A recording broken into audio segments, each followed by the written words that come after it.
Do you remember that time you were sitting in a business meeting? You got so bored, you ended up daydreaming about what your spouse could have cooked for dinner that night? Do you remember that time your best friend was sharing her date stories with you, and you ended up sleeping on her couch instead of listening to the whole story? Now, have you ever been in a situation where you were the one telling a story, and you realized that no one around you was listening to you? Yes? Okay. So today, in order to avoid such situations, I would like to share with you the art of storytelling. Why is storytelling important?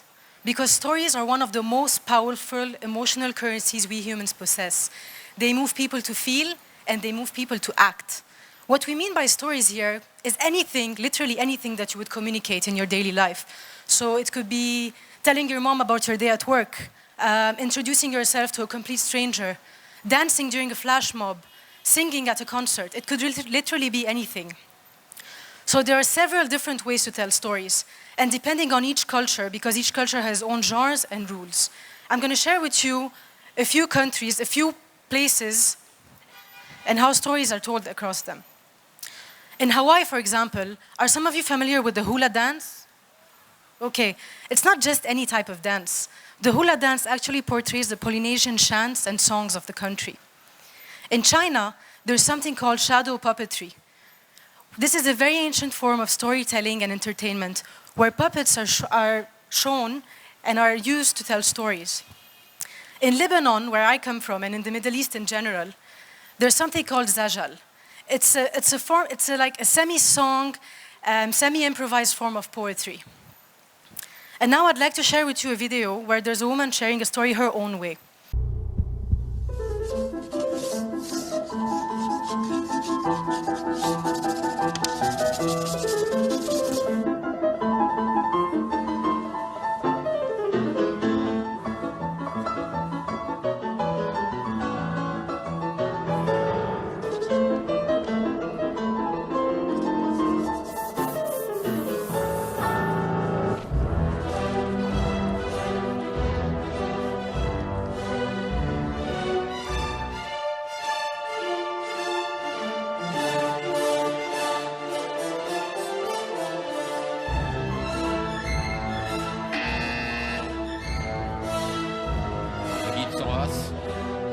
Es gibt noch was. Schöne Doppelpuzzle. Sieht ja nichts seit Stunden. Johnny, Ich will Was ist das? Was ist das unten? Ich will das was es ist. es passiert nichts.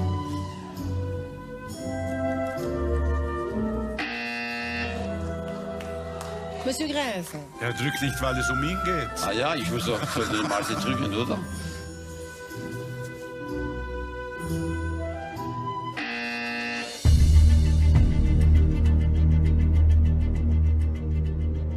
Did you realize how long it took these judges to buzz? Slightly more than a minute. 60 seconds. Actually, according to research, the average human attention span has been decreasing with time. In the year 2000, it was of about 12 seconds. Just 3 years ago, in 2013, it decreased to 8 seconds, which is 1 second shorter than the average attention span of a goldfish.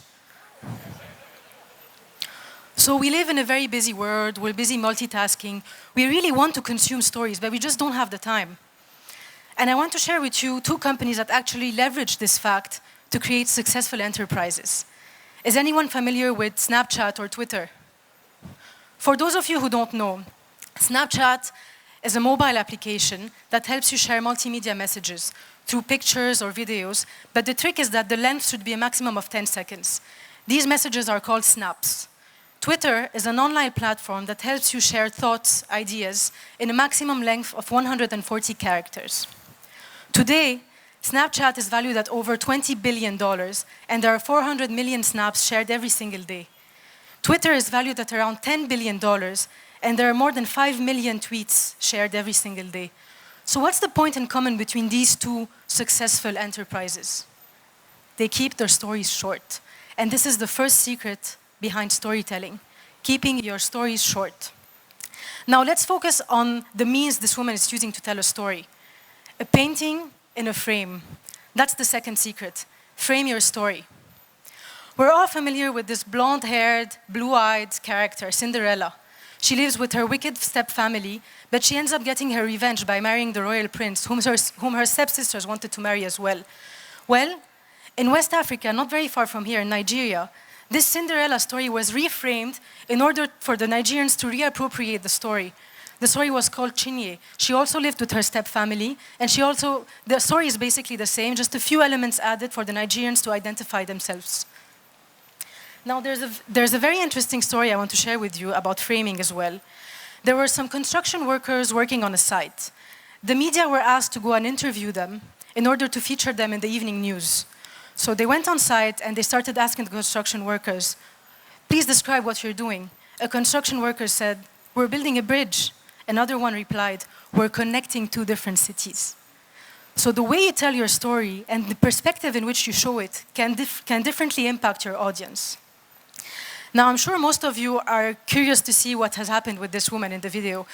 As maybe you might know, in these kind of programs, when the 4 judges buzz, she's supposed to stop whatever, the contestant is supposed to stop whatever she's doing.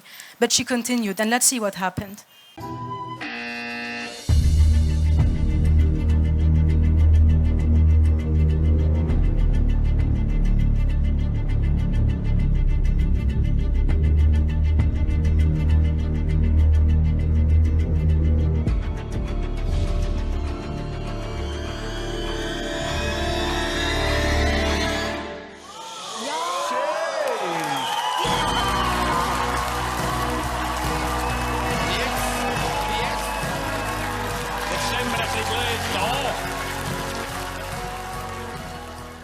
So even though all of the judges were very impatient, and most of you would argue that she used the wrong means to transmit her story, she ended up getting a standing ovation from the judges and from the audience.